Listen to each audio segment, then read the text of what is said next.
Ouais, puis, je pense qu'il y a plusieurs professionnels qui se positionnent de plus en plus là, au Québec, au Canada, pour dire décriminaliser assurément. Même.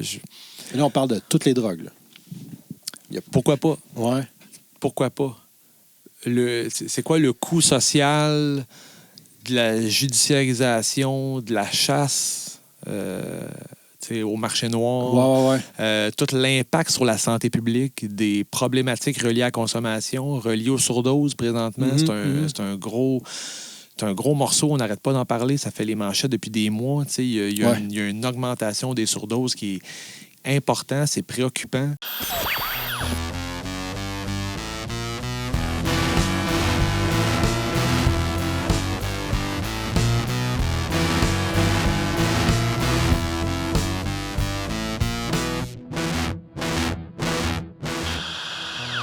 OK.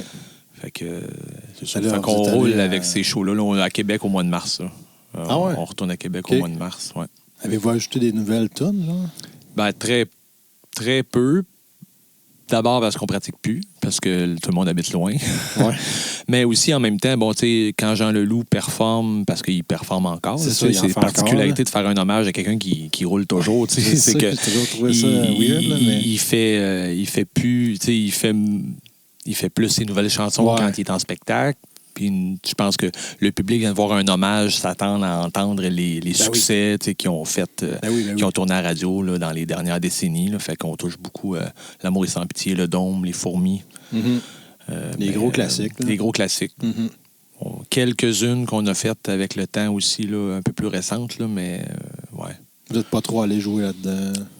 Non, une par album à peu près. Puis encore là, on les fait pas tout le temps à tous les spectacles parce que des fois, on se retrouve à...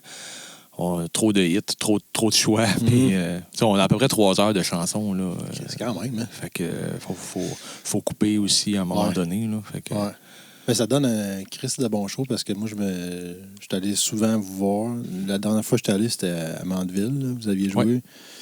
Puis c'est vraiment tout le temps le fun. C'est vraiment trippant. Vous avez l'air d'avoir du fun aussi, vous autres, à le faire. Ben oui, vraiment. Puis ça a toujours été ça. En fait, c'est sans prétention parce que on s'amuse avec le répertoire de Jean Leloup. C'est pas, j'essaie pas d'imiter Jean Leloup. Je prétends pas imiter Jean Leloup pantoute. Mais j'ai la chance de jouer avec des musiciens super compétents. Le band est solide. Fait que je pense qu'on rend quand même quelque chose d'intéressant pour le public. Puis nous autres, on a du fun. Là, c'est sûr et certain. C'est à partir d'un trip de bar de feu. Là. On jouait des tunes à la guitare. Puis le monde me disait, joue tes tunes de Jean Leloup. Parce que je grattais des tunes de Jean Leloup. Puis à un moment donné, j'ai eu l'idée de faire pourquoi on pourrait se faire un party, je trouve 3-4 personnes, on monte un band puis on fait un spectacle. Puis c'est pour ça qu'en 99, on a fait notre premier show à Barouche. À Barouche? Shit, OK. Ouais. Le premier spectacle, c'était à Barouche en 99. Puis, tu sais, on a eu du plaisir, puis on s'est dit, pourquoi on le refait pas, tu sais. Puis c'est, voilà, ça me revient, c'est à l'Action, le club. Ah oui, l'Action. Oh, nice. Fait que c'est à l'Action qu'on a joué quelques semaines plus tard à peine. Là, on s'est rebooké ça là. Puis, tu sais, on a continué comme ça. Puis c'est les mêmes membres originaux qui sont là, depuis le début. Carl Mousseau au clavier qui s'est ajouté avec le temps parce que à force de nous voir au Saint-Georges, dans les spectacles, on a fini par l'inviter à venir un soir avec nous autres. Puis, il est là par défaut. Après une pratique, j'ai dit « Hey, Carl, j'espère que tu as eu du fun », parce que je me sentais un peu intimidé peut-être, là, parce que Carl, c'est une sommité en musique à Drummond. Puis, tu sais, bon... Puis j'avais dit, j'espère que tu as eu du fun, Carl. Puis Carl, dans toute son expressivité, m'avait dit, sûrement plus que toi, man. Qu'est-ce qu'il y avait tout le temps la bonne ligne à dire. Puis il n'est jamais parti. Ça, il est tout le temps resté après. C'est cool. Oui, effectivement. Fait que c'est juste agréable. Ouais, c'est ça. C'est plus pour le plaisir que... Oui, vraiment. Tant mieux. Ouais. Il n'y a pas d'argent à faire avec ça tout le temps, présentement, j'imagine? Non, pas du tout. Je pense qu'on charge le même tarif qu'il y a 15 ans, tu sais. Oui, c'est ça. Ça n'a pas suivi l'inflation, là. Absolument pas. Ouais. Fait que Francis, La Charité, travailleur de rue à la base. Il y a longtemps, oui. C'est ça. Impliqué dans le travail de rue depuis 20 ans. Oui. Depuis 20 ans déjà? Oui. OK. Puis là, tu es directeur d'un organisme social, La Piole. Oui. C'est comme ça qu'on dit ça? Organisme communautaire. En travail de rue. Okay. Dans la mission première de l'organisme, c'est vraiment, à la base, c'est le travail de rue. Ouais. Fait que j'ai commencé...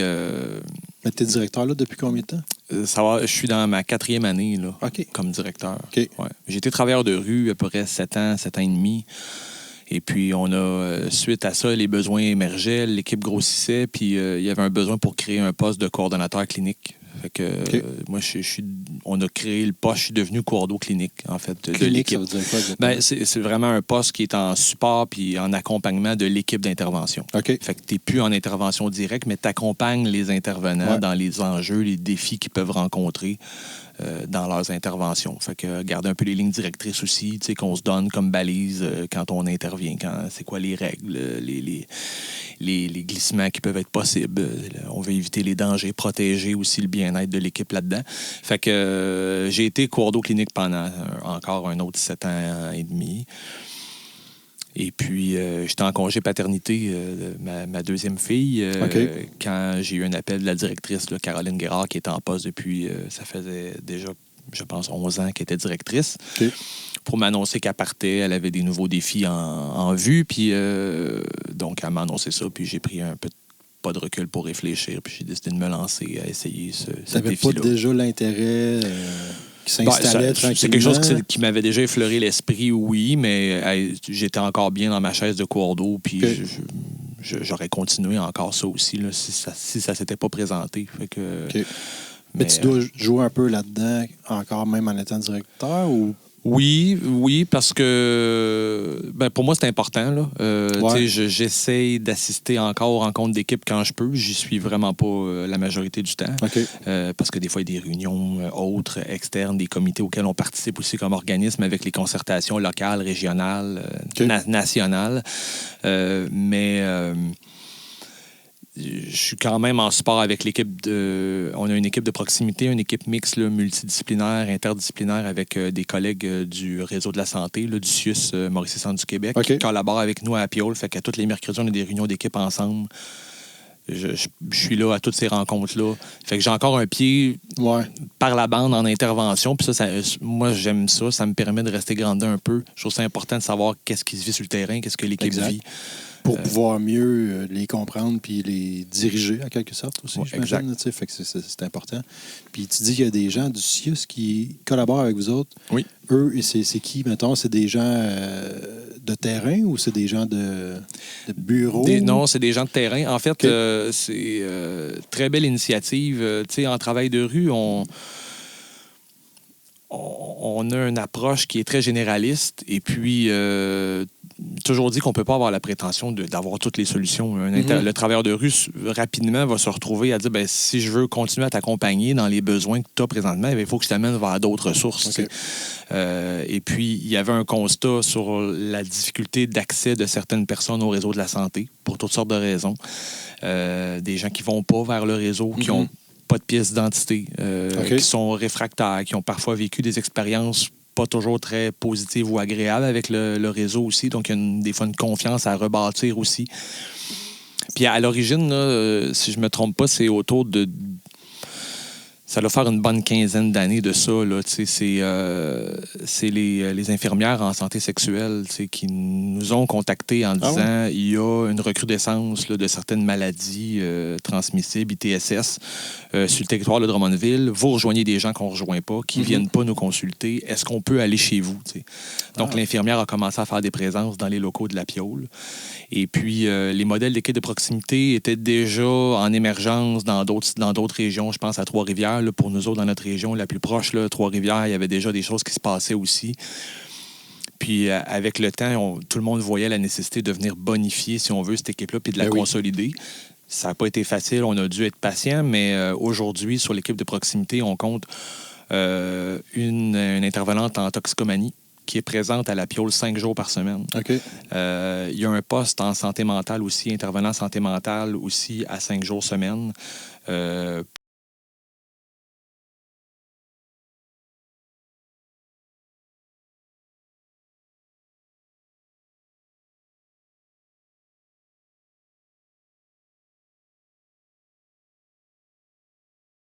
pour faire des présences 3 jours par semaine dans les locaux de la Piole. Puis aussi en accompagnement. Tous ces gens-là, ils ne sont pas cloîtrés dans la bâtisse. Hein. L'idée, c'est d'aller vers les gens aussi. Fait que beaucoup viennent les voir à la Piole parce qu'à un moment donné, le mot se passe, puis les gens viennent les rencontrer. Mais ces professionnels-là accompagnent les travailleurs de rue sur le terrain, dans les appartements des gens aussi, qui parfois sont réfractaires à un premier contact, n'osent pas trop sortir ou ont des difficultés de mobilité. Mais avec le travailleur de rue, ça passe mieux. Oui. Puis une fois que le lien est fait, ces intervenants-là peuvent continuer à faire leur suivi tout seuls. Mais il y a vraiment un travail là, conjoint qui se fait. L'idée, c'est d'allier nos expertises puis nos forces à chacun avec les besoins puis le bien-être de la personne au centre. Puis de voir comment chacun peut jouer un rôle là-dedans pour qu'on puisse contribuer au mieux-être de la personne. Puis la dernière greffe là, de l'équipe, c'est l'ajout dans les dernières années de 2 médecins là, qui viennent faire des cliniques à la Piole. Une clinique aux 2 semaines. Donc, on a 2 médecins qui viennent à la Piole. On est tous équipés. On a une clinique. On se croirait dans un GMF quand on rentre là. Il y a une table de consultation avec les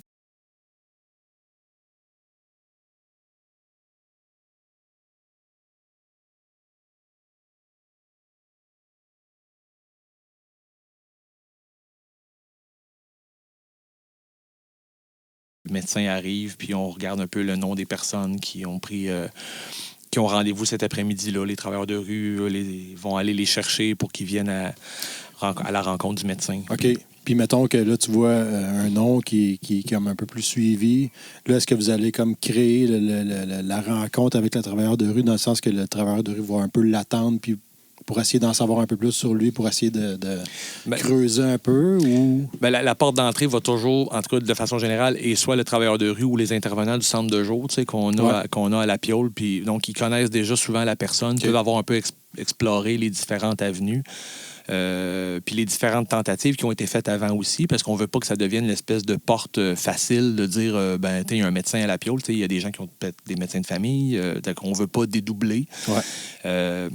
Mais sinon, l'équipe de proximité, tous ces professionnels-là, c'est la porte d'entrée avec le but ultime de les ramener vers le réseau traditionnel. Fait qu'on peut faire des démarches avec eux pour faire venir leur pièce d'identité, leur carte d'assurance maladie. Souvent, les inscrire sur la liste des patients orphelins si ce n'est pas déjà fait, parce qu'il y a quand même un bon nombre d'entre eux qui n'ont pas de médecin de famille puis n'ont pas eu de suivi médical depuis des années. Donc, il y a tout ce chemin-là qui est fait. Puis, le travailleur de rue ou l'intervenant centre de jour, par la suite, continue l'accompagnement de toutes les autres sphères. C'est une approche qui se veut globale, qu'on travaille tout le monde ensemble. C'est quand même c'est un gros travail. Puis tout ça dans le but ultime, comme tu dis, de retourner un peu les gens dans le gros système de santé, mais aussi pour... comme un peu soulagé. Tu sais, c'est la job première, j'imagine, ça doit être un peu ça, de soulager la misère. Là. On veut... ce qu'on veut, c'est améliorer le bien-être des personnes qu'on accompagne, qui peuvent vivre de la détresse, de la souffrance. Il y a toutes sortes de problématiques, de réalités qu'on rencontre. Pauvreté, isolement social. Beaucoup de personnes vivent énormément de solitude, ont des réseaux sociaux assez faibles. Donc, quand ils se retrouvent avec des difficultés, on ne savent pas vers qui se retourner aussi. On devient, des fois, cette personne référence-là aussi. Depuis la pandémie aussi, j'imagine que vous avez dû ressentir un genre de boost, pas de boost, mais de recrudescence là, de problèmes ou, tu sais, des gens plus précaires, dans des situations plus précaires, peut-être, j'imagine, ça a apparu. Effectivement, il y a une augmentation de la précarité, on le voit. Il y a une conjoncture. Je pense que plusieurs pensaient que c'était la pandémie, puis c'est qui était peut-être la cause de tout ça, puis qu'une fois la pandémie un peu plus résorbée, il allait y avoir ça allait s'atténuer, tu sais, puis non, pas du tout. Là, on est aux prises avec une crise du logement qui est sans précédent partout au Québec. Puis Drummondville, on y échappe vraiment pas. Il y a une rareté des loyers, puis il y a une augmentation des coûts en même temps. Donc, quand il y a un loyer disponible, il est inabordable pour les personnes à faible revenu. Personne ne peut se l'offrir. Effectivement. Dès que tu n'as pas les revenus nécessaires, des 3,5 à à 950$ par mois, ça marche pas. Pour quelqu'un qui travaille au salaire minimum ou qui est sur l'aide sociale, ça devient extrêmement difficile. Fait que il y a une augmentation de la précarité puis de l'itinérance. Il y a une augmentation des demandes dans les banques alimentaires. Nos partenaires nous le disent tous. Là, les ressources d'hébergement, comme à Drummondville, l'Ensoleil-Vent, affiches complets sont toujours pleins. Là, parce qu'il n'y a pas de... les portes de sortie manquent. Là. Okay. C'est-à-dire, il y a des gens qu'on pourrait placer en loyer, qu'on serait prêt à accompagner, qu'on pourrait même parfois appuyer financièrement pour les installer en logement. OK, ça, vous faites les ça soutenir. Aussi? Oui. Okay. Mais on n'a pas accès à des loyers pour le faire. On porte un projet, là, nous, depuis plusieurs années à Drummond, la Piole, au niveau de l'accompagnement résidentiel, soutien résidentiel avec accompagnement, en fait. Là, c'est un programme à l'origine du fédéral là, de lutte à l'itinérance qui nous permet d'apporter une part de subvention au loyer là, pour sortir les gens de l'itinérance puis les stabiliser en logement. Mais mettre quelqu'un en loyer, c'est pas la réponse absolue. C'est ça. Tu ne le mets pas dans son loyer, puis tu t'en vas, puis OK, ça, c'est réglé. Exact. C'est plus complexe que ça. Fait que c'est pour ça que le mot accompagnement, il est important dans l'acronyme. Là. On est là pour les supporter, puis continuer après ça le maintien à domicile avec eux, pour s'assurer qu'ils adoptent des saines habitudes de vie qui leur permettent de rester en loyer. Fait qu'on est là pour les supporter là-dedans. OK. Puis y a-tu des fois que vous vous dites que genre... c'est peine perdue. Tu sais, je veux dire... Ben, si on se disait ça... Non, mais je sais, ça a l'air drastique, là, mais... Oui. Il y a des fois que vous devez être découragé, peut-être. Ben, je parle de ceux qui sont plus sur le terrain, qui doivent être un peu plus découragés. Ça doit arriver, tu sais. C'est sûr que des fois, il faut user de...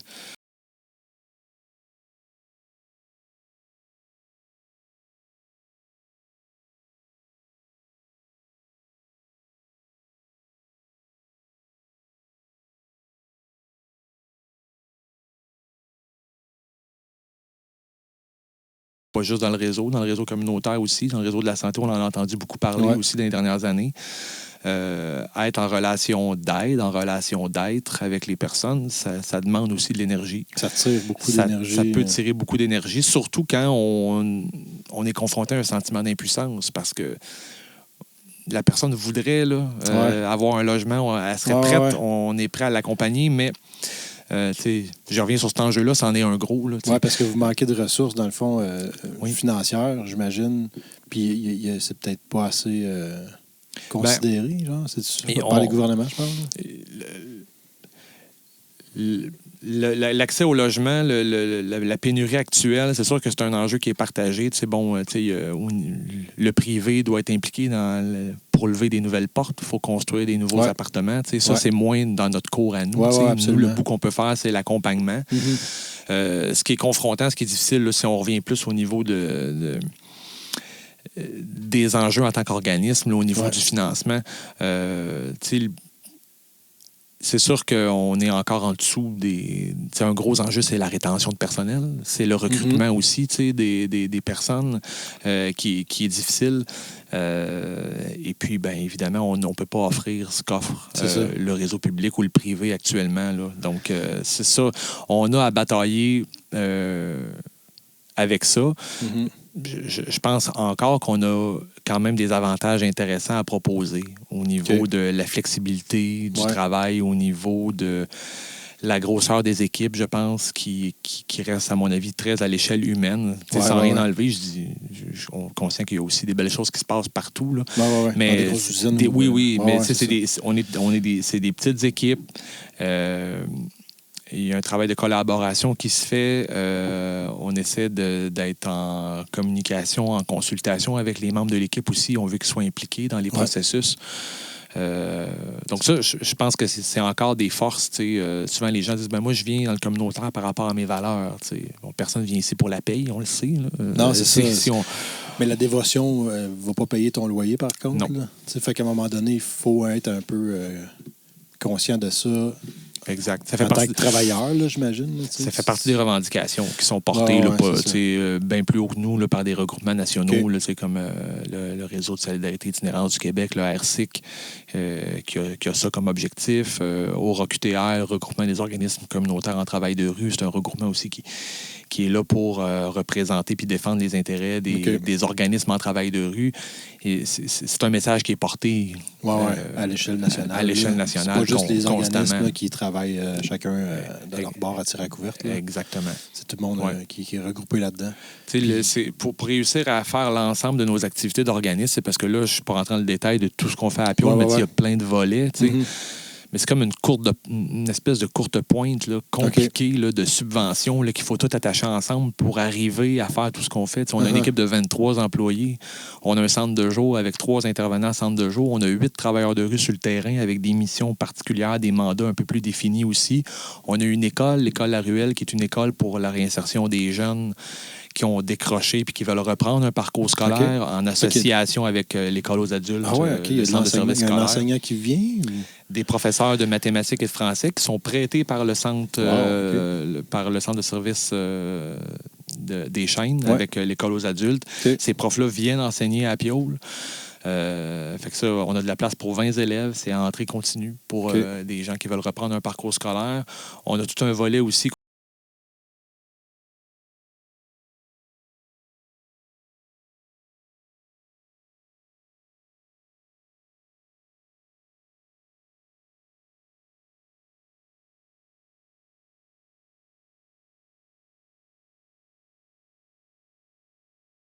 aussi. Donc, il y a toutes des formations qui ont été montées en partenariat avec d'autres organismes qui étaient déjà impliqués dans la formation pour outiller les intervenants, autant du réseau public, du réseau scolaire, du réseau communautaire. Fait que ça, c'est tous ces volets-là de la Piolle qu'on a développé au fil des années, en plus de l'espace Mandeville, qui est comme la cinquième roue de notre carrosse, mais qu'on aime bien aussi. Donc, c'est une énergie, c'est un travail énorme d'avoir à consolider ces montants-là qui ne sont pas toujours récurrents, sur lesquels on doit toujours... On bâtit nos prévisions budgétaires en fonction de, cette subvention-là, elle va être conduite, mais on n'a jamais de garantie absolue. C'est jamais assuré. Les subventions, des fois, sont taguées, mais ils ne suivent pas non plus l'inflation puis l'augmentation des salaires qu'on essaie de donner à nos équipes. Fait que on aimerait bien être subventionné à la mission, tu sais, boum. Mais on n'est pas là. Puis en plus, là, tu te dis, les demandes, ils ont l'air d'être un peu extravagantes là, à remplir, puis ça doit pas être évident non plus. Y a-tu comme un peu... comme s'ils essayaient de décourager, peut-être? Ça se peut-tu, ça? Non. Pas dans votre milieu, peut-être, là? Je pense qu'on voit une amélioration quand même dans les dernières années. On a des partenaires pour aider qui comprennent la complexité puis qui tentent d'alléger le fardeau là, de la reddition de comptes ou des demandes. C'est ça. Il y a une sensibilité qui est là quand même au niveau des gens qui reçoivent les demandes ou qui gèrent les budgets là, au sein soit des ministères ou au niveau du réseau de la santé. Là. Y a-t-il du privé qui sont allés, ou que vous êtes allés vers le privé pour aller chercher du financement? Y a-t-il du privé qui sont intéressés à ça? Il y a des organismes communautaires qui le font beaucoup plus que nous. Là. La Piolle, on ne s'est pas tant tourné vers cette option-là dans les dernières années. Actuellement, il y a une compagnie là, privée de soins à domicile qui s'appelle Sérénis qui nous appuie pour payer en partie le salaire de l'infirmier qu'on a embauché. OK. Ouais. Fait qu'un certain pourcentage est exact. par eux. Exact. Okay, mais c'est un domaine où le privé est sollicité de toutes parts. C'est aussi très énergivore de le faire. Fait que présentement, on ne s'est pas tant tourné vers ça, là, nous. Il y a d'autres fondations ou d'autres organismes là, qui le font, qui étaient là aussi puis qui le font déjà bien. OK. Oui. Puis, il s'est passé quelque chose avec la bibliothèque. Vous avez entré en partenariat avec la bibliothèque. Oui. Comment ça s'est passé? En fait, tu peux me dire un peu qu'est-ce qui est le projet? Oui. Puis, en quoi ça consiste? En fait, je peut-être replacer l'origine. Tu sais, Drummondville, je sais pas si toi, tu te rappelles, là, tu sais, rue des Écoles, bibliothèque qui était là, dans notre jeunesse. Ouais. Bon, la ville s'est dotée d'une belle nouvelle bibliothèque au cœur du centre-ville. Quand cette bibliothèque-là est apparue, il y a eu un boom de fréquentation, de popularité. C'est un secteur névralgique de la ville. Donc, augmentation de fréquentation de la part de l'ensemble de la population de Drummondville, y compris les populations plus marginalisées aussi.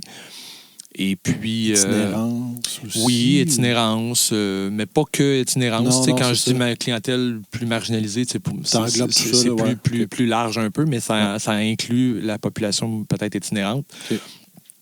Et puis, la bibliothèque, les responsables de la bibliothèque nous interpellaient occasionnellement pour dire ouais, ça serait intéressant que vous veniez faire un tour, peut-être des situations... avec l'équipe qu'on avait actuellement, à l'époque, c'était pas possible de dire on va envoyer un travailleur de rue présent à la bibliothèque 15 heures semaine. Fait que le travailleur de rue passait, puis des fois, le timing n'était pas là. La personne en question qui aurait été pertinente de rencontrer n'était plus présente. Donc, c'était pas possible de les rencontrer. Ou en tout cas, on faisait ce qu'on pouvait, mais c'était pas toujours évident. Puis je pense que il y avait des problèmes peut-être en augmentation au niveau de la cohabitation, la cohésion sociale dans ce lieu-là. Puis la bibliothèque de Drummondville avait décidé d'adopter une philosophie, de voir vraiment cet endroit-là comme un tiers-lieu. C'est-à-dire la bibliothèque, c'est un lieu public au même titre qu'un parc. Donc, c'est ouvert à tous. Donc, une volonté d'inclusion que je trouve extraordinaire. Ben oui, parce qu'il y a des ressources aussi. Il y a des ordis. C'est ça. Puis juste la lecture, ça peut être une bonne ressource pour plein de monde qui... Mais c'est un lieu attractif pour quelqu'un qui est en précarité, qui n'a peut-être pas nécessairement ou qui est en itinérance présentement. L'hiver, c'est un lieu chauffé. Il y a des toilettes, il y a du Wi-Fi, il y a de l'Internet. L'été, c'est climatisé. Donc, c'est sûr que c'est attrayant. Puis en même temps, c'est un lieu de culture, de lecture. Je pense qu'à un moment, est venu un moment donné où les gens à la ville, avec la bibliothèque, se sont dit ça nous prend de l'intervention sociale dans ce lieu-là. On y croit. Qu'est-ce qu'on fait? Puis à ce moment-là, Jean-François, qui est notre partenaire à la bibliothèque, Jean-François Fortin, a eu l'idée de nous appeler à la Piole, en disant, nous, on n'a pas l'expertise d'intervention. Donc, si on embauche un intervenant, comment on va l'encadrer, comment on va l'accompagner? Fait qu'ils se sont tournés vers la Piole en disant, on cherche un partenaire, est-ce que ça vous tente qu'on s'assoie ensemble et qu'on regarde ça? Fait que c'est comme ça que c'est né. Puis je pense que le maillage s'est fait assez naturellement. Je pense qu'on comprenait le besoin. Ils comprenaient notre philosophie, notre aide d'intervention aussi. On voulait que l'approche demeure une approche, moi je dis travail de rue, là, où il n'y a pas de critère d'exclusion, où la travailleuse de rue se retrouve pas à être une agente de sécurité non plus, qui doit faire appliquer des règlements de manière très stricte. Non, c'est un lien humain qu'ils vont chercher le plus possible. Puis... Exact. Fait que c'est comme ça que le projet a démarré. Fait que depuis 2000, on a commencé à se parler en 2019. Là, ça fait faire, on est dans notre... on entame la 3e année là, du projet. Fait que là, concrètement, il y a quelqu'un qui est là... L'intervenante est là 20 à 25 heures semaine pour rencontrer, accompagner les gens. Et puis, les autres heures, parce qu'elle est embauchée à 35 heures semaine chez nous, mais elle assiste à nos réunions d'équipe, elle bénéficie de la supervision clinique. Puis, elle accompagne les gens qu'elle rencontre à la bibliothèque à l'extérieur de la bibliothèque. Le lien ne s'arrête pas à la bibliothèque, ça se continue. Fait qu'il y a ce lien-là possible ou à peu, après ça, aller vers les autres ressources pour faire des démarches avec ces personnes-là.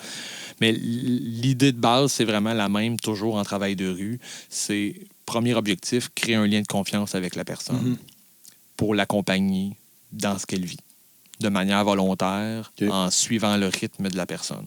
Fait que, tu peux pas aller plus vite que sa volonté. Non.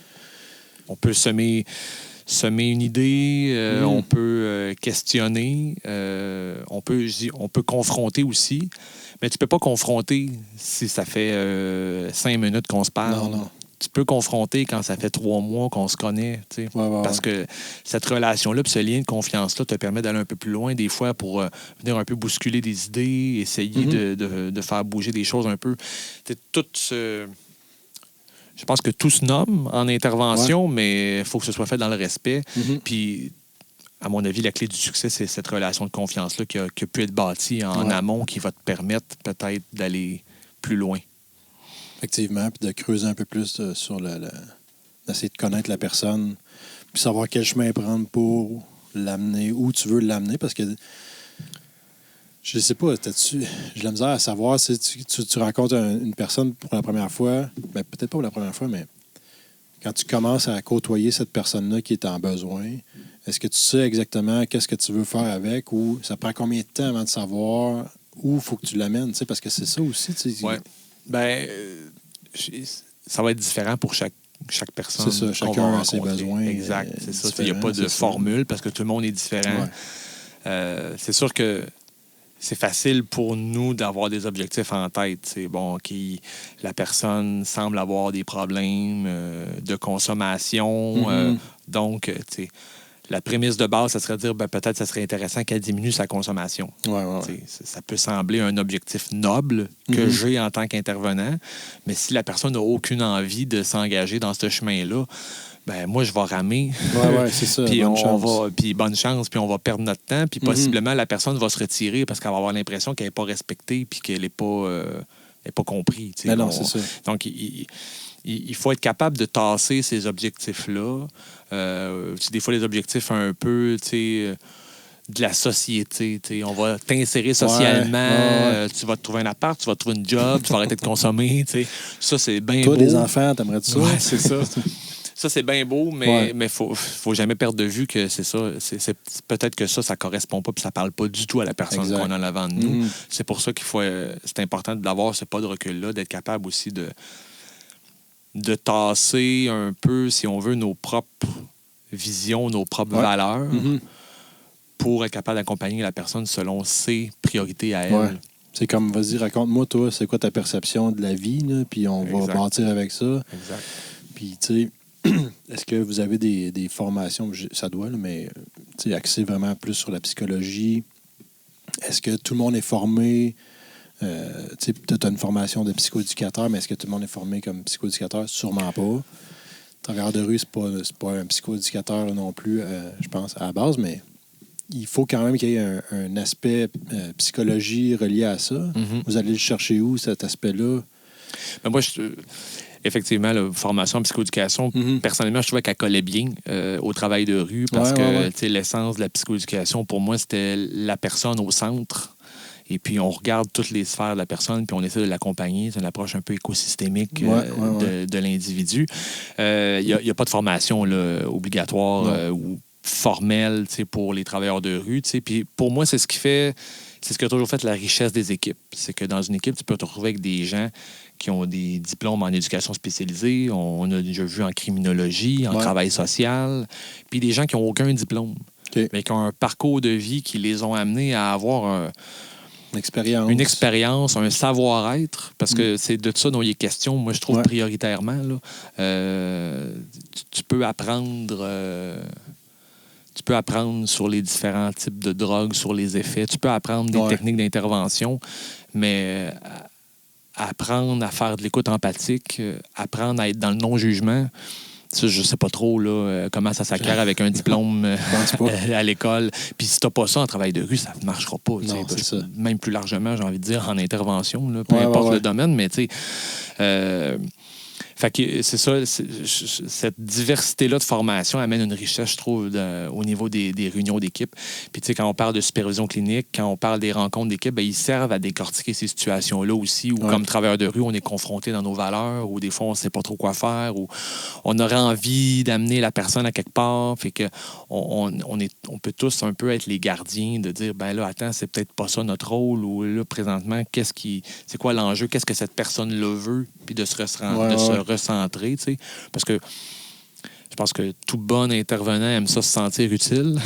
J'imagine, oui. Donc, le piège, c'est de trop en faire. Ouais. Tantôt, on parlait de ramer, ramer plus que la personne parce qu'on veut plus qu'elle, parce qu'on veut aller plus vite que le propre rythme de l'individu, que de la personne. Fait que là, à ce moment-là, on se brûle, on est déçu, on est frustré.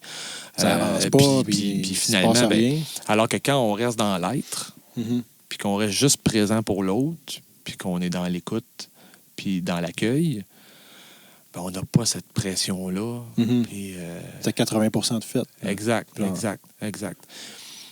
Des fois, il faut la ramener aussi. Des fois, les personnes qui sont devant nous ont des exigences ou des attentes qui sont démesurées. Ouais. Trouve-moi l'appart. C'est ça, il y en a qui veulent aller vite. Là, aussi. Donc, c'est de garder cet équilibre-là, de rappeler les limites de notre rôle, de s'assurer que c'est bien compris, puis de nous rester vraiment dans un mode d'écoute, d'accueil, d'accompagnement des personnes. C'est un job vraiment, vraiment challengeant mentalement, émotivement parlant. Faut être fait tough, faut que tu aies une bonne carapace, j'imagine. Je sais pas si c'est carapace, on dirait le mot, mais une capacité de prendre un pas de recul, là, c'est sûr et certain, ça prend ça. Quand tu rentres chez toi le soir, là, je veux dire, tu repenses-tu à Jasmin que tu as vu dans la rue que ça allait vraiment pas, puis il va être là demain, Jasmin? Je pense que l'ensemble de l'équipe là, de la Piole pourrait avoir en tête des situations où, oui, le soir, sont retournés chez eux en ayant une préoccupation particulière pour quelqu'un, c'est évident. En même temps, je pense que dans la majorité des cas, il y a quand même une capacité à prendre ce pas de recul-là. Okay. C'est important parce que sinon, c'est sûr que sur le long terme, ça ne peut pas être viable. Non. Quoique ça doit faire partie aussi de la job. Là. Oui, puis ça n'empêche pas. Puis au contraire, je pense qu'il ne faut pas non plus se mettre la tête dans le sable. C'est correct d'être touché. Puis c'est correct humainement de vivre des émotions par rapport aux gens qu'on rencontre, puis d'être parfois triste quand ils vivent des situations difficiles. Parce que la création de la relation de confiance, le lien qui s'établit, je veux dire, il est réel. Là. On peut être touché, on peut être triste, on peut être inquiet, mais ça prend cette capacité-là quand même à prendre soin de soi au travers de ça. C'est évident. Effectivement. Mais toi, tu vois ça comme une expérience aussi. Ça doit t'apporter beaucoup en tant qu'humain d'être conscient de toute cette misère humaine-là aussi. Puis ça doit te faire grandir. Fait que je peux pas dire que c'est comme selfish là, de faire ce job-là, mais à quelque part, ça doit t'apporter aussi, je pense. Moi, c'est le feeling que j'ai là, dans le sens que t'en retires quelque chose. Oui, je crois que oui. Puis encore là, en tout cas, c'est mes propos à moi. Je dis pas que l'ensemble des gens qui travaillent en intervention seraient d'accord avec ça, mais à mon avis, tu deviens intervenant parce que ça t'est valorisé par le fait d'avoir le sentiment d'aider, d'accompagner, d'être en relation avec les personnes que tu prétends vouloir aider. Là. Fait que c'est ce qu'on fait pour l'autre, on le fait un peu pour soi, là, évidemment. Mais c'est pour ça que l'équilibre est important. Puis le regard sur soi, la remise en question, autant en équipe qu'avec soi-même, pour moi, c'est primordial. Parce que le jour où on perd ça de vue, on peut complètement se perdre. Mais on garde la personne au milieu, mais on le fait parce que ça nourrit quelque chose aussi pour nous-mêmes. Puis oui, c'est moi, tu sais, les 7 années et quelques que j'ai passées en travail de rue, presque 8 ans, pour moi, ça a été hyper enrichissant. Autant que ça peut être confrontant, mais j'ai rencontré des gens extraordinaires, des gens qui m'ont touché, qui m'ont inspiré. Mm-hmm. Tu relativises un peu après, peut-être aussi. Tu sais, ta vie personnelle, après, tu relativises certaines situations qui t'auraient peut-être créé des conflits avec... Oui, ça change peut-être la vision globale du truc. Oui, c'est ça, exact. De la société dans laquelle on vit, tu sais. Puis bon, tu sais, tantôt, avant de s'asseoir ensemble, à l'extérieur, on parlait de ce qui se passe à l'international, tu sais. Puis ça aussi, tu rajoutes une couche, tu sais, ce qui se passe globalement dans notre société, mais ce qui se passe globalement sur la planète, tu sais, c'est sûr que ça amène une vision... une autre perspective. Une autre perspective, effectivement. Qui change pas complètement, qui change pas, je sais pas comment le nommer, ça change pas tout. Je veux dire, ça chamboule pas tout le temps mon quotidien, mais ça amène à se poser quand même différentes questions, de regarder réagir peut-être différemment dans des situations X où est-ce que qui sont confrontantes. Ben là, tu as des outils pour réagir différemment. Tu sais, je veux dire, ça n'a pas le choix à un moment donné que tu apportes tout ça dans ton quotidien à toi, dans ta vie de famille. Tu sais, veux pas, quand tu es capable de relativiser toute la situation puis de voir que les inégalités dans tout ça, puis d'y toucher, tu sais, parce que vous y touchez, après ça, ben, quand tu es confronté, ben, peut-être que tu réagis plus soft. Là, tu sais, en tout cas, je sais pas. Moi, c'est l'impression que ça me donne. Là, Ben, comment dire... J'aimerais ça, là, être un vieux sage. Toujours capable de... mais tu sais, j'essaye de tendre vers une certaine... Je pense naturellement vers une certaine neutralité. Ou en tout cas, je pense que... Puis c'était assurément, je pense, déjà là, pour moi, personnellement, avant. Oui. Mais ça s'est aiguisé, c'est sûr, avec les années, tu sais, avec ces différentes couches de vision-là. D'être capable de vouloir comprendre le point de vue de l'autre. Exact. Parce que quand tu te mets à creuser un peu, puis c'est ça, ben, malheureusement, le secret, c'est de s'intéresser à l'autre.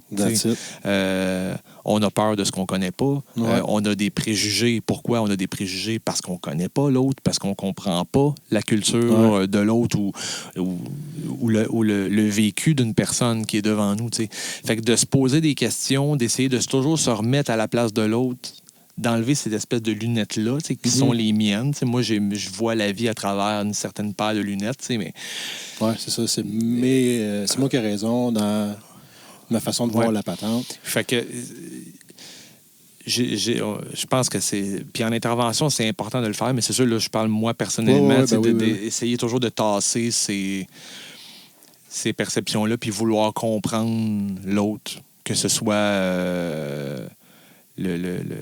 que ce soit le dirigeant qui est politique qui est devant moi ou que ce soit la personne en itinérance ou mon collègue qui vit en Haïti puis qui présentement vit une situation qui a absolument rien à voir avec ce qu'on vit ici, qui n'a aucune commune comparaison. Fait que d'avoir toute cette espèce de vision globale-là, en tout cas, moi, je la vois comme enrichissante. Tu n'as pas le choix de l'être, je pense, au final. Puis là, tu parlais d'un collègue à Haïti. Tu fais partie d'un regroupement international. En fait, tu m'as dit que tu représentais le Québec dans ce regroupement-là. Tu peux le nommer, là? Oui, en fait, tu sais, juste rapidement, les travailleurs de rue au Québec sont regroupés sous une association qui s'appelle l'ATRUC, qui est l'Association des travailleuses et travailleurs de rue du Québec. Les organismes qui ont pour mission le travail de rue sont regroupés au Québec avec un regroupement qui s'appelle le ROCUTR, qui est le regroupement des organismes communautaires en travail de rue. J'ai-tu nommé les lettres dans le bon ordre? En tout cas, ROCUTR. On comprend Et puis, le ROCUTR et la TRUC sont membres de Dynamo International. Dynamo International et le siège social de Dynamo est posté à Bruxelles. Et puis, le mandat de Dynamo International, c'est de créer des opportunités de rencontres, d'échanges puis d'associations entre différentes organisations de travail de rue dans le monde. On est entre 40 et 45 membres de Dynamo International, donc différentes plateformes de pays. Bon, nous, on représente le Québec, là, parce que le Canada, on comprend que c'est énorme. Donc, j'ai cette chance-là depuis 2013, moi, d'être le délégué qui représente nos associations québécoises en travail de rue à Dynamo International, qui permet d'avoir des échanges, des contacts avec des partenaires, travailleurs de rue ou directeurs d'organismes en travail de rue partout. Particulièrement en Amérique, là, nous, on travaille de manière plus régionale, continentale. Donc, les Amériques, Amérique du Nord, Amérique du Sud, Amérique centrale, à tous les mois, on a des rencontres la technologie nous permet ça.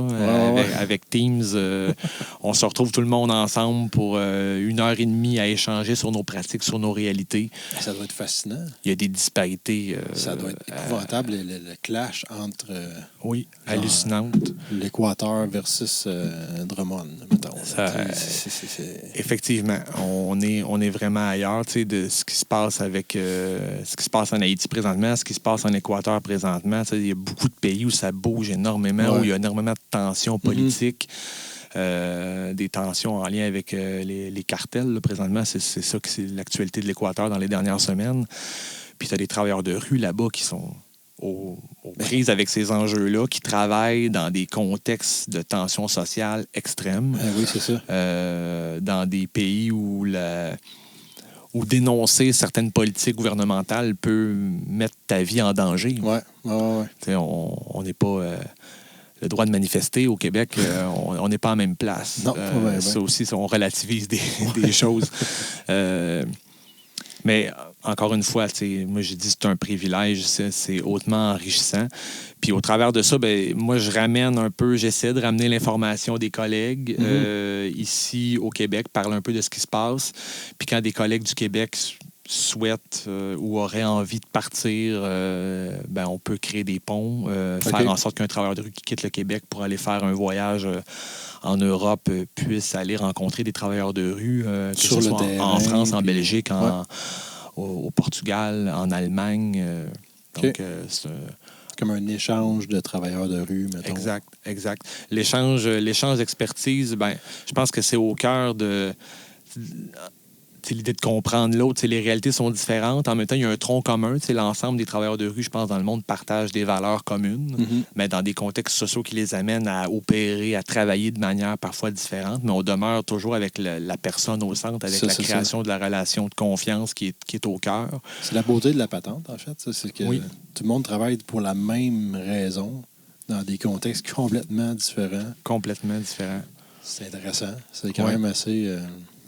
profond, là, disons. Là, quand on y pense, là, ça devient très, très profond parce que là, peu importe dans quel univers tu te trouves, tu veux pas, tu interagis avec les humains en général. C'est niaiseux. Là, c'est très, très large là, ce que je dis, là, mais... Puis on le réalise quand on se retrouve ensemble au Québec, les travailleurs de rue, spontanément, on parle... On parle de notre travail. Puis il n'y a rien de forcé là-dedans, je pense. Non. On a envie, ça anime beaucoup les gens. Puis je le vis quand j'ai eu l'occasion de partir à l'international, échanger avec des travailleurs de rue, sénégalais, suisses. Là, on se retrouve ensemble, puis là, on peut discuter... c'est particulier, c'est assez anecdotique, mais je me suis retrouvé dans une rencontre de travailleurs de rue au Népal en 2018. Environ une semaine, si je me rappelle bien, ou deux là, après la légalisation officielle du pot au Canada. Et puis, là, je suis assis en face de travailleurs de rue, je dis sénégalais. Là, t'es au Népal. Oui. Et là, j'ai des collègues du Sénégal devant moi, puis j'ai un collègue de Suisse qui, lui, trouve ça intéressant de voir comment ça se passe au Québec, au Canada, c'était quoi les appréhensions, vous êtes arrivé à ça, je suis curieux, tu sais. Puis tu as les collègues du Sénégal qui trouvent ça inconcevable, parce qu'on est dans une autre culture, on est dans complètement un autre univers, tu sais. Mais il y a un respect, il y a une écoute, il y a une volonté de se comprendre, de voir qu'est-ce qui se passe. Moi, je rapportais un peu l'actualité de ce qui se passait ici. Mais là, on sentait qu'il y avait des valeurs qui étaient heurtées. Mais en même temps, même si on se voit très peu souvent, il y a une fraternité qui est là. On sait qu'il y a un profond respect et on est capable d'échanger puis d'avoir cette ouverture-là. Durant la pandémie, ça a été la même chose. À l'échelle du Québec, il y a eu des tensions, il y a eu des divisions, on le sait. Ça a laissé des traces. Ça a été triste de mon point de vue. Tout à fait. C'est quelque chose de triste qui s'est passé. Puis au niveau international, dans chaque pays, il y a eu des particularités, des choses différentes. Puis il y a toujours eu dans nos échanges cette volonté de comprendre qu'est-ce qui se passait ailleurs, puis de mettre en lumière toujours pas ce qui nous différencie, mais ce qui nous unit, ce qui nous rassemble, ce qui fait qu'on continue à avancer, malgré qu'on n'est pas toujours d'accord. Oui, c'est ça, exact. Mais il y a comme un... C'est niaiseux un peu, ce que je veux dire, mais je trouve qu'il y a comme un aspect pécunier qui a comme pas rapport avec ça. Fait que l'argent n'est pas en lien avec tout ça, ce qui fait que ça va bien. Il y a du respect. Dans les échanges. Oui, on dirait que vu qu'il n'y a pas question d'argent, il n'y a pas question de profit, il n'y a pas question de... Fait que là, c'est vraiment deux humains qui se parlent et qui peuvent se respecter dans leurs convictions parce qu'il n'y a pas d'argent qui est impliqué. Ça va peut-être loin là, dans ma tête, mais je me dis, il n'y a aucun argent impliqué là-dedans. Fait que ça fait que la conversation se passe peut-être plus facilement. Je comprends. Je sais pas. Je comprends ce que... Oui, je comprends ton point parce que effectivement, pour avoir déjà vécu des situations de collaboration ou de projets internationaux où il y avait de l'argent impliqué, c'est vrai qu'il peut y avoir un glissement parce que, bon, on le sait, hein, les projets descendent souvent avec de l'argent des pays de l'Occident, des pays du Nord, vers des pays du Sud, avec des attentes. Et puis... des comptes à rendre. Oui. Puis ça peut devenir compliqué à ce moment-là de savoir si la personne qui est devant nous dit réellement ce qu'elle pense ou elle nous dit ce qu'elle pense qu'on veut entendre parce qu'on est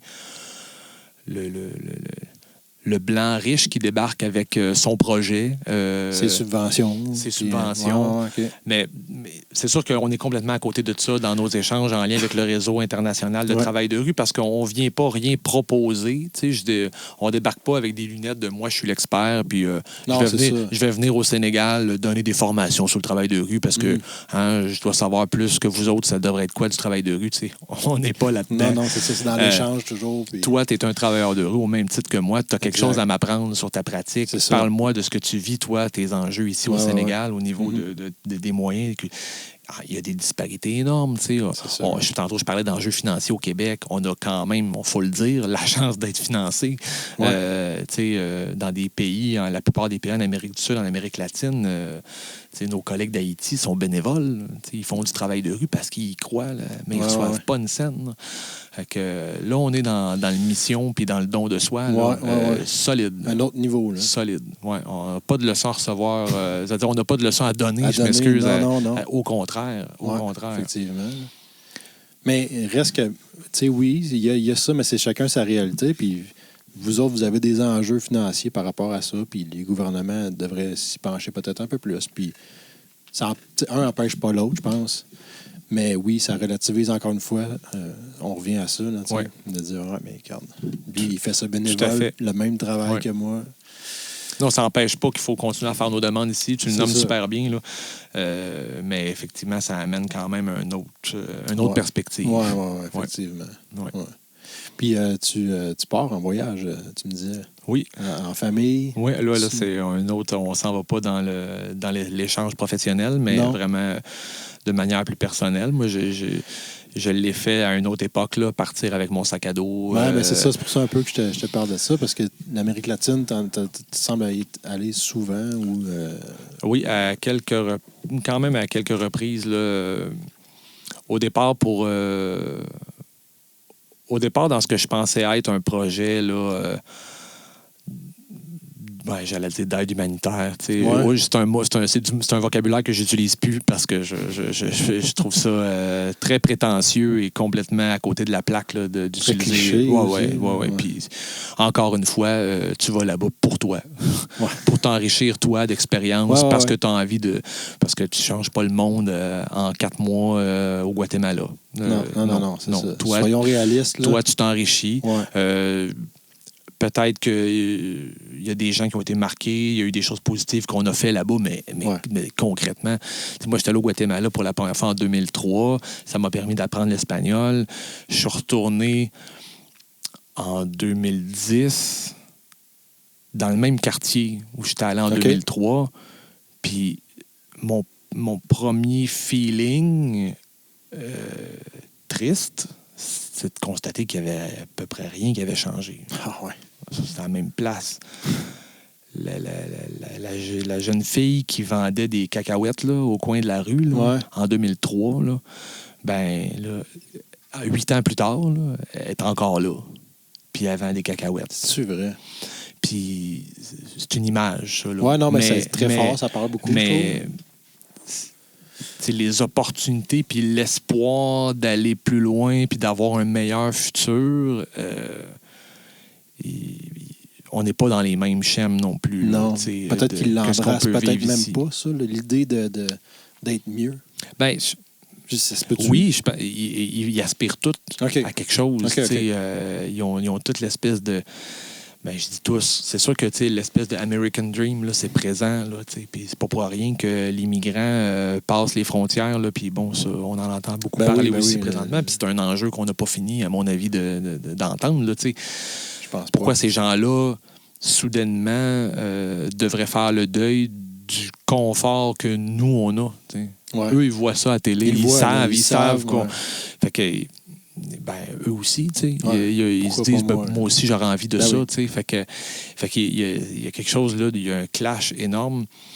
Mais, donc, c'est ces expériences-là aussi qui, je pense, qui sont venues enrichir le monde. On revient à ce qu'on disait tantôt, mais tu sais, l'idée de bien comprendre puis de remettre en perspective nos propres... Moi, je suis revenu du Guatemala, je me rappelle, 4 jours avant Noël, il y a plusieurs années de ça, puis j'avais vécu un choc de retour. Ça m'avait rentré dedans. De voir l'espèce d'opulence, d'abondance qu'on vit, là, qu'on avait ici. Ouais. J'ai pas arrêté de fêter Noël.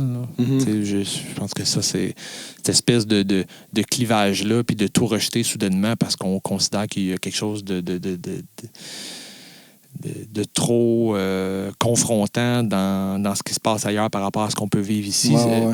C'est peut-être pas ça la solution. Mais en tout cas, il y a quand même une volonté puis un travail qui est fait pour essayer peut-être de le vivre un peu différemment, de le ramener à une échelle plus humaine, qui ne se limitera pas au commercial, qui est omniprésent dans notre société, tu sais, mais... Ouais.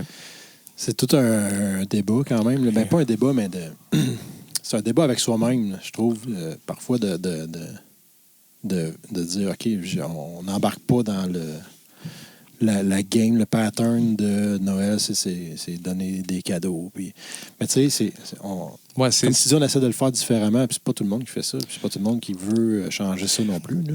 Puis c'est super difficile parce qu'on vit dans une société où on est là-dedans. Que, les enfants, ils voient ce qui se passe à l'école, avec leurs autres amis. Tout le monde est égal. Puis, c'est confrontant. Ça peut être confrontant. Mais c'est ça. Garder quelque chose d'humain dans tout ça. Puis encore là, tantôt j'ai dit, je voudrais bien prétendre que je suis un vieux sage qui est en parfait équilibre dans tout ça. Puis j'ai malheureusement pas cette prétention-là, pas du tout. Mais je pense qu'il y a un travail le travail sur soi, c'est le travail d'une vie. Puis de concilier nos propres contradictions, ça peut être le travail d'une vie aussi, tu sais. Je pars en voyage, avec ma famille. C'est encore une fois, c'est un luxe que je peux m'offrir que combien de personnes ne peuvent pas s'offrir dans le monde, au Québec, mais puis à l'échelle planétaire aussi. On parle d'environnement, de réchauffement climatique. Bon, prendre l'avion, l'empreinte écologique. Il y a on est bourré de contradictions. Fait que je pense qu'il y a des choix qui sont faits là-dedans. On essaie de concilier des trucs. Il y a une question qui me revient tout le temps quand je suis confronté à ces choix-là. C'est comme, j'ai l'impression que même si moi je le fais pas, ou si moi je me retiens de faire... Tu sais, c'est tellement à petite échelle que l'impact est nul. Fait que là, t'as raison. Mais tu sais, là, je sais que le pendant de ça, c'est de dire, si tout le monde pense de même, on n'y arrivera pas, on ne fera jamais rien. Mais Chris, comment tu fais pour que tout le monde pense pas de même? Ouais. C'est vraiment, là, c'est un 180 là, qu'il faut qu'il soit fait, puis de quelle façon que ça va se faire ou que ça peut se faire, j'ai pas la réponse, là, mais... Ouais, les petits gestes changeront rien. On les fait pour soi-même, je pense. En même temps, si tous les fumeurs du Québec se remettaient à vider le cendrier dans le parking du centre d'achat, ça pourrait devenir... on peut s'en passer. Oui, effectivement. Fait que il y a un impact, mais il est à petite échelle. Mais je pense qu'il y a cette sensibilisation-là à poser des petits gestes est intéressante. Encore là, c'est ça. Moi, j'essaie de prendre mon vélo pour aller travailler. Oui, je le fais parce que environnementalement, mais bon, je le fais parce que j'espère, je veux essayer de me maintenir en forme. Puis quand je peux le faire en vélo, je suis tant mieux. Puis j'apprécie de le faire. Non, mais tu sais, on disait prendre l'avion, là, comme, je prendrais pas l'avion parce que... tout le monde l'apprend. Fait que pourquoi moi, les aéroports sont pleins? Je me prive. En tout cas, je sais pas. C'est vraiment... C'est dur de se positionner vraiment fermement. Tu peux le faire, mais je pense pas que tu es tant gagnant à le faire. Mais bref. Effectivement. Puis bon, regarde, j'amène la preuve pour moi-même que même si je me questionne là-dessus, je vais quand même partir. Là, c'est ça, ben oui. Fait qu'on, c'est ça, on part en famille avec nos 2 petites filles. On s'en va au Nicaragua. OK. Style pack-sac un peu. Oui, avec des jeunes enfants, on adapte quand même parce qu'on ne peut pas changer d'hébergement aux 3 jours avec des jeunes enfants. Je pense que ça devient vite épuisant pour tout le monde. Ça prend un peu de stabilité. Là. Fait qu'on fait un peu. On va faire comme 3 endroits. OK. Principalement. Puis à chaque fois qu'on va s'arrêter, on va pouvoir peut-être se promener un peu autour. Puis profiter un peu de la vie locale. Visiter localement, puis connaître peut-être les enfants du voisin. Moi, j'aspire, j'aimerais que mes filles puissent jouer à sa plage avec des enfants qui parlent espagnol du Nicaragua, puis qu'il y a quelque chose qui se passe là. Une rencontre, encore là, qui va être enrichissante pour qui, avant tout? Probablement pour mes filles. Mais... oui, mais ça va... je vais le dire de même, mais ça va pisser dans tout le reste de leur vie. Ce genre de truc-là va se spreader là, dans leur vie à eux. Fait que ça a du bon... D'expériences intéressantes, enrichissantes, positives qu'on leur permet de vivre, c'est ça. Qui vont être marquantes, même si on se dit, ils sont jeunes, mes filles, là, de quoi vont-elles se rappeler? Mais c'est pas grave. Ma plus jeune a 4 ans, puis la plus vieille a 6 ans. OK. Donc, fait que là, tu te demandes, ils vont s'en rappeler? Mais ils savent qu'on part et ils ont hâte de partir. Puis on leur parle un peu de ce qui se passe là-bas au niveau la faune, la flore, le côté alimentaire. Pas la politique, là? Non. On ne rentrera pas là-dedans, surtout pas au Nicaragua présentement. Non, ça brasse, là, ce que tu me dis. Il y a des tensions quand même aussi. Là. En tout cas, je pense pas que c'est judicieux d'aller nécessairement parler de politique présentement. Non, c'est ça. On va éviter. Ouais. Mais vous allez dans des coins safe, j'imagine? Ou... Ouais, je me débrouille très bien en espagnol. J'ai déjà voyagé. Fait qu'il y a une certaine assurance qui est là. Okay. En même temps, on ne devient pas complètement inconscient ou imprudent. Non. Mais, les gens d'ordinaire sont assez sympathiques puis contents de nous voir arriver. Le fait de voyager en famille aussi amène un autre regard aussi, je pense. Probable, oui. Donc, moins de méfiance, là, tu sais. Oui, c'est ça. Fait que non, ça va être intéressant de vivre ça. Une petite pause aussi là, du travail quotidien ici. Ah ouais. Ça peut être de la routine qui est assez prenante, j'imagine, un peu pour tout le monde. Mais pour toi aussi, quand tu as des jeunes enfants, ça devient assez prenant quand même. Allier le travail, la famille, le couple. C'est des sphères quand même. On veut prendre soin de tout ça. Fait que, pas facile. Mais on y arrive. Vous partez combien de temps? 3 semaines. OK. 3 semaines. Parce qu'on parlait tu dis décriminaliser les drogues, ça peut être une avenue, mais c'est décriminaliser, mais il y en a certains, tu dis qu'il y a des médecins qui disent que... Puis, je pense qu'il y a plusieurs professionnels qui se positionnent de plus en plus là, au Québec, au Canada, pour dire décriminaliser, assurément. Même... Là, on parle de toutes les drogues. Là. Pourquoi pas? Ouais. Pourquoi pas? C'est quoi le coût social de la judiciarisation, de la chasse au marché noir? Tout l'impact sur la santé publique, des problématiques reliées à la consommation, reliées aux surdoses présentement. C'est un gros morceau, on n'arrête pas d'en parler, ça fait les manchettes depuis des mois. Il y a une augmentation des surdoses qui est importante, c'est préoccupant. Les gens qui consomment... Puis là, on pense des gens qui consomment, on parle, évidemment, la piole, on parle d'itinérance, de marginalité, là, mais on se fera pas arrêter à croire. Là, la consommation, c'est bien plus répandu que ça. Là. Ah, ben oui. Là, c'est les gens qui se retrouvent avec du fentanyl, dans de la cocaïne, dans un party de bureau, puis qui se retrouvent à l'hôpital. La consommation, elle est très répandue, c'est un fait. Et puis, il y a des risques associés à ça. Il y a des coûts énormes humains puis financiers associés à ça aussi. Donc, l'approvisionnement sécuritaire est certainement une solution pour les personnes qui ont des addictions. Mais, moi, je trouve ça intéressant de pousser à la réflexion plus loin. Pourquoi pas, rendu là, décriminaliser l'ensemble des drogues? Pourquoi pas légaliser l'ensemble des drogues? Mais là, si tu légalises, il faut que tu distribues. Tu sais comment ça se passe, ce bout-là, il est comme... Oui, c'est effectif. On l'a fait avec le pot, là, le cannabis, puis on le fait, puis je pense que c'est bien fait. J'ai l'impression, je ne suis pas un consommateur, fait que je ne sais pas, mais je pense que c'est bien fait. Ça semble être bien fait, en tout cas. Oui. Puis ça semble avoir réglé. Ça éliminera jamais totalement peut-être ce qui peut se vendre sur le marché noir. Non, mais ça va assurément déstigmatiser les consommateurs, exactement. Leur permettre d'avoir une plus grande ouverture à parler de leur situation, de leur problème de consommation. Puis là, j'ai encore dans mes propos, là, pour moi, je pense aussi à toutes les autres formes de consommation. Oui, c'est ça. On n'est pas juste dans les problèmes de consommation, on est dans la consommation aussi récréative. Là, dans plein de drogues, ça peut être récréatif, puis c'est pas nécessairement un problème. Mais, c'est ça, c'est comme la distribution de ça pourrait se traduire comment?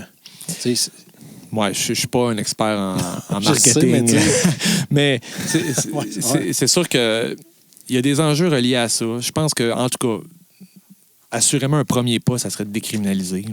Il y a des pays, on le sait, le Portugal l'a fait, puis c'est pas une solution magique, mais ça amène quand même des gens à avoir accès à davantage de services. On arrête là, de judiciariser. Là, tu sauves des coûts énormes dans la société. Exact. Tu sauves des coûts puis que tu peux... Puis on protège la vie puis la santé de ces gens-là. Ouais. Pour moi, c'est ça présentement l'enjeu qui est l'enjeu principal, le risque associé aux surdoses. Là. Fait qu'il faut rendre accessible. Il y a le naloxone qui est là, qui est une espèce d'antidote qu'on peut donner aux personnes à risque de surdose ou en surdose. En surdose, oui. Mais rendre les substances accessibles pourrait assurément aussi amener beaucoup une diminution importante là, des risques de surdose. Ouais. Une diminution de la criminalité associée à l'approvisionnement pour des personnes en situation de dépendance. J'ose espérer je pense qu'on s'en va vers ça de plus en plus. Je pense aussi. Puis on a vu là, c'est encore une lecture personnelle. Moi, beaucoup de gens craignaient, certaines mêmes personnes prédisaient l'apocalypse là, avec la légalisation du cannabis. Elle n'est pas arrivé. Cet apocalypse-là, ça ne s'est pas produit. C'est pas parce qu'on décriminalise ou qu'on légalise qu'il va y avoir une banalisation puis une espèce de généralisation de la consommation à l'ensemble de la population. Mais il y a quand même quelque chose de... Mettons qu'on rendrait on parle, mettons, de la SQDC, ou la distribution qui pourrait se faire, même, mettons, online. Là, imagine, parce que c'est arrivé, là, imagine des jeunes de 12, 13 qui se commandent, je sais pas, de la morphine, ou peut-être pas ça, mais en tout cas, qui se commandent quelque chose d'une drogue dure, mais récréativement, mais qui tombe, soit qui tombe addict ou qui tombe en surdose. Ça peut être quand même risqué de tout à fait distribuer ça. Tu as tout à fait raison. Je pense que là, puis tu donnes un exemple. C'est assez précis. J'allais dire extrême, mais oui et non. Là, ça peut être tout à fait réaliste quand même. Effectivement, je pense qu'il y a à penser à des mécanismes pour sécuriser la vente en ligne de toutes les substances. Peut-être qu'il faut voir à la rendre. Est-ce que ça se fait déjà? Oui, mais présentement, les adolescents qui consomment... Ils la jettent à quelque part, là, leur drogue déjà. C'est sûr. Puis c'est présent, puis ça existe. Donc, peut-être que si ce qu'ils consomment est de bonne qualité, pas contient pas de substances dangereuses, ben on vient quand même de sécuriser quelque chose. Là. Ouais. Mais est-ce que ça inciterait aussi, est-ce que ça devient plus facile dans le sens que tu n'es pas obligé d'aller dans je vais nommer... dans Saint-Joseph, là, aller chercher de la drogue sur le coin de la rue, tandis que là, tu commences dans le confort de chez vous. Peut-être que ça rend ça aussi attrayant et facile, là, je sais pas. Il semblerait, moi, la documentation que j'ai pu lire là-dessus dans les dernières années tend à démontrer que c'est pas parce que c'est plus accessible qu'il y a une augmentation de la consommation. Ça reste ça, toujours la crainte. Qui peut-être au départ légitime, mais qui, à mon avis, n'est pas fondée. OK. Parce qu'il y a des pourcentages associés à ça qui font que c'est démontré que c'est pas un lien direct. Oui. Le cannabis et l'ensemble des drogues, je pense, sont légalisés à Amsterdam. Je sais pas. En tout cas, assurément. Est-ce que 100% de la population des Pays-Bas se consomme régulièrement? Non, c'est pas le cas. Donc, je pensais plus aux jeunes. On dirait que les jeunes, ça devient comme plus facile encore. Mais comme tu dis, peu importe, si tu es un ado puis tu veux essayer ça, il y en a toujours un qui va en avoir... Ils vont le trouver. Puis présentement, la lutte... La lutte aux narcotiques, là, c'est une guerre qui coûte des milliards et qui est ingagnable. Non, t'arrêtes un vendeur, il est remplacé le lendemain par quelqu'un d'autre va prendre la place. Il y a une roue qui tourne, puis il y a quelque chose où je pense pas qu'on peut voir le bout de ça. Il est peut-être temps qu'on se tourne vers d'autres types de solutions qui vont assurer la protection. Après, les retombées économiques de ça, je sais pas, je suis pas convaincu. C'est un autre débat, je suis pas convaincu, mais s'il y a des retombées économiques qui peuvent être réinvesties en prévention, en sensibilisation... on a quelque chose, là, me semble. Là. Ça devient comme une roue qui se tient, puis... ça tourne tout dans le même sens, là, dans le même sens. Oui, effectivement. Il faut, je pense que ça peut valoir la peine de se pencher là-dessus. Puis j'ai l'impression qu'il y a quand même quelque chose, il y a un courant qui est en train de changer par rapport à ça. Puis peut-être une plus grande ouverture à entendre cette proposition-là, puis à y songer de manière plus sérieuse. Là. Puis tu sais, si notre génération pense de même, ben veut pas, ça va se transmettre aussi aux générations qui s'en viennent. Fait que tout ça va faire en sorte qu'il y a une évolution qui va se passer naturellement dans ça, puis on va arriver à quelque chose de plus optimal là, pour tout le monde. Là. Ça serait génial. Vraiment. C'est ce qu'on peut souhaiter. Ouais. Il reste de voir si les grands décideurs de ce monde pensent comme nous autres. J'ai des gros doutes. Il doit en avoir. Là. Il doit en avoir quelques-uns qui sont en train de... Écoute, je sais pas... off-record, y a-tu des gens à quelque part qui profitent de ce système actuel de vente? C'est sûr. Que peut-être qu'il y a certains éléments de réponse là, parce que pourquoi on est si réticent depuis des années... On se rappellera que l'alcool a déjà été longtemps illégal. Hein? Puis, bon, ça a fini par se légaliser. Ça n'empêche pas qu'il y a quand même un paquet de monde qui causent des accidents, qui commettent des gestes graves sous l'effet de la consommation d'alcool. Ça a pris du temps avant de mettre des balises là-dedans là aussi. Ça a pris du temps avant qu'il y ait des balises dans ça. Fait que ça peut être la même affaire pour... parce que l'alcool est quand même une drogue, je pense, considérée... Moi, je considère ça comme une drogue, là, mais bien plus hard que bien des affaires. Effectivement. Dans le sens que tu perds totalement un contrôle. Qui est totalement banalisé dans notre société. Socialement très accepté et valorisé. Même, tout à fait. Mais bon, il y a un chemin qui se fait tranquillement. Je pense qu'au Canada, il y a des... j'ose espérer qu'on va être mûr parce qu'il y a des retards là, au niveau de ces perceptions-là, je pense, par rapport à certains pays. Puis on a tout intérêt à se pencher là-dessus. Puis aux États-Unis aussi, c'est assez divisé, là, mais il y a quelques États où est-ce que c'est très, très ouvert, là, comme l'Oregon, je pense qu'ils sont vraiment ouverts sur la drogue. Puis je pense que la légalisation... je ne sais pas exactement, là, mais je pense qu'il y a beaucoup... il y a un bon chemin de fait là-dessus. Puis je sais qu'il y a bien des... comme le moche, mettons, il est comme assez accepté, même légal, je pense, en Oregon, mettons. Ou même en Californie, mais je ne suis pas sûr. Je ne vais pas trop m'avancer là-dessus, là, mais ouais. Effectivement. Il y a des modèles peut-être à regarder ailleurs aussi. Puis... l'idée, c'est peut-être pas de faire des copier-coller non plus, mais je pense qu'il faut s'attaquer à cette crise-là des surdoses présentement en regardant d'autres choses que qu'est-ce qu'on essaye de faire depuis les 20, 30, 40 dernières années, puis qui ne fonctionnent pas. Ça fait juste empirer. Là. Effectivement. Fait que vous autres, dans la rue, est-ce que vous envoyez des surdoses liées au fentanyl en ville ici, à Drummond? Je veux dire, si on pense aux métropoles, là, mais... Oui, bien, c'est sûr que c'est présent sur le territoire, puis le risque est là. Nous, l'organisme La Piole est identifié comme un CAMI, donc on est un centre d'action matérielle de consommation sécuritaire. Ce qui veut dire? Ben, on fait de la distribution de seringues, entre autres, pour les consommateurs qui s'injectent. On fait de la distribution aussi de tubes de Pyrex là, pour certaines consommations, comme le crack particulièrement. Et puis, on fait la distribution de l'analoxone aussi.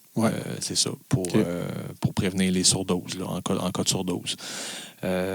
Tout ça dans le but de protéger les personnes consommatrices dans les choix qu'ils font. L'idée, c'est une approche de réduction des méfaits, c'est-à-dire on veut réduire les risques associés à ces habitudes de consommation-là, tout en sensibilisant puis en offrant des choix, c'est sûr et certain.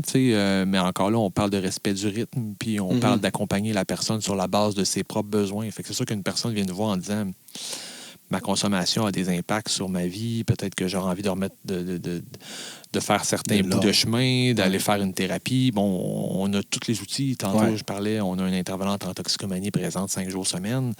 On accompagne, on discute avec ces gens-là. Mais le lien de confiance qui est à la base, on revient toujours à ça, nous permet de faire ces pas-là. Mais donc, oui... le fait d'avoir des éléments qui sont sécuritaires pour eux autres, puis qui sont distribués par vous autres, mais ça amène aussi, ça aide le lien de confiance qui peut se bâtir, probablement. Tout à fait. Puis la consommation, elle est présente. Les surdoses arrivent et sont présentes. C'est pas toujours facile d'avoir des chiffres réels parce que il y a des gens qui font des surdoses, mais qui finalement, c'est pas parce que tu fais une surdose que tu en meurs nécessairement. La personne va peut-être faire une surdose, mais elle ne se rendra pas à l'hôpital.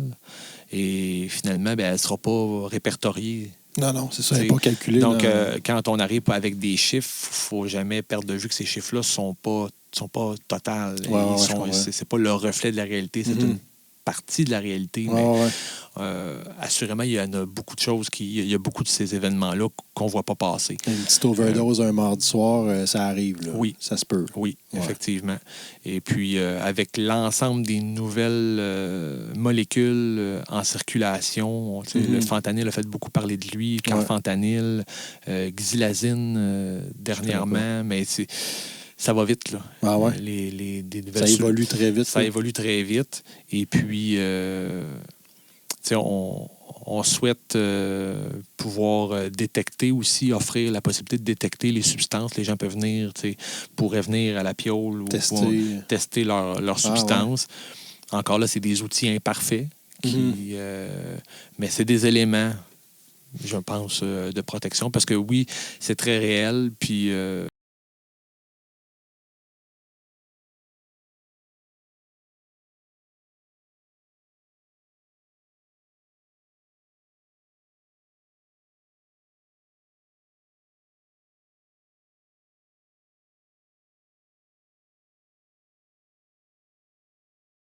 Ben écoute, on aide la société en général. Là, assurément. Tous ces bouts-là qu'on peut faire pour accompagner la personne d'un point de vue global dans sa santé, autant que dans sa consommation, assurément permet d'éviter le chemin de l'urgence ou le chemin de l'aggravation de situations qui nécessiteraient des hospitalisations ou des problèmes de santé chronique qui viendraient après. Longue durée qui vont en générer des coûts financiers puis humains importants. Hey, Francis, on se souhaite un monde meilleur. J'ai envie de dire ça. Merci d'être venu. Oui, merci. Il faut continuer d'allumer l'espoir. Oui, exactement. Je pense que c'est avec des conversations de même qu'on va y arriver. Puis avec, on est à petite échelle, mais si on y croit, mais on va y arriver. Tout à fait. Merci Mike. Merci d'être venu. All right. Salut.